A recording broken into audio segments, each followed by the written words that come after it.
he became America's most prolific serial killer. The insignificant boy who was a failure in school found satisfaction in outsmarting an army of investigators.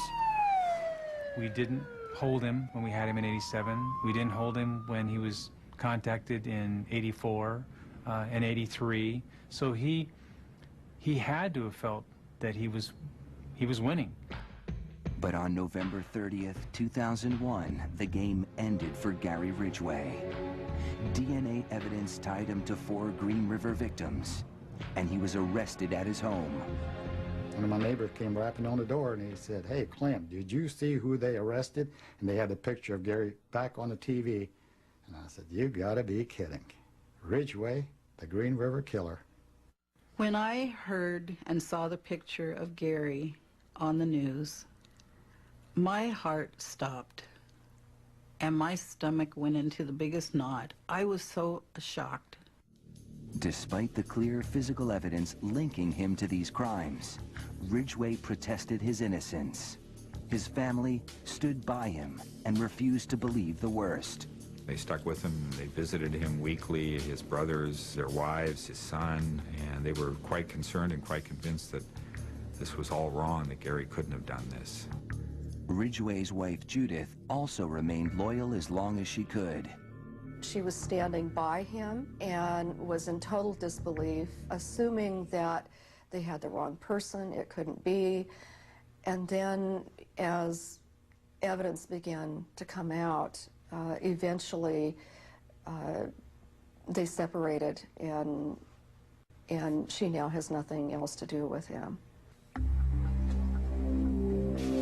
On November 5th, 2003, all doubt of Ridgway's guilt was erased. He pleaded guilty to the murders of 48 women. He'd made a deal to cooperate with the prosecution to provide more information on his victims and the whereabouts of their remains. In doing so, he avoided a trial and possible death penalty.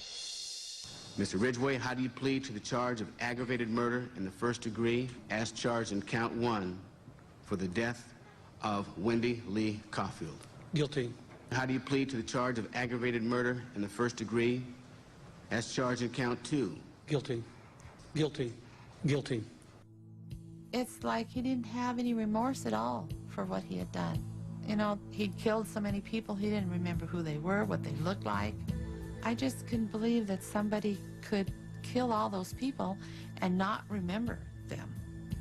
Neither could the angry relatives of his victims, who were invited to speak in court when Ridgway was sentenced to life without parole on December 18th, 2003.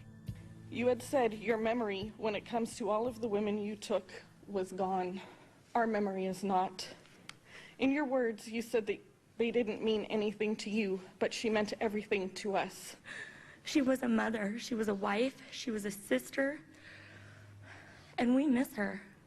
Gary Ridgway sat there stone-faced as victims' relatives damned him and mocked him.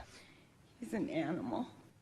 I wish for him to have a long, suffering, cruel death. He's gonna go to hell, and that's where he belongs. But then the emotionless facade finally cracked when the father of one of his victims appeared to surprise him with a dose of human kindness. Mr. Ridgway, there are people here that hate you. I'm not one of them. You've made it difficult to live up to what I believe, and that is what God says to do, and that's to forgive. You are forgiven, sir. Those tears and a statement he made to the court later that day were as close to showing real remorse as Gary Ridgway had ever come. I'm sorry for killing these ladies. They had their whole lives ahead of them. I'm sorry for causing so much pain to so many families. To me, this was all about the victims and the devastation he did, not about him. You know, he should definitely die for what he did. But that would do nothing for all those victims. And there's many, many victims. There's no sense of victory in this.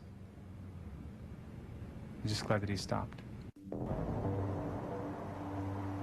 And it may be that no one except Gary Ridgway himself can ever unlock the secret of what drove him to become the Green River serial killer. In a way, it's sort of like trying to speculate about the mental life of a snake.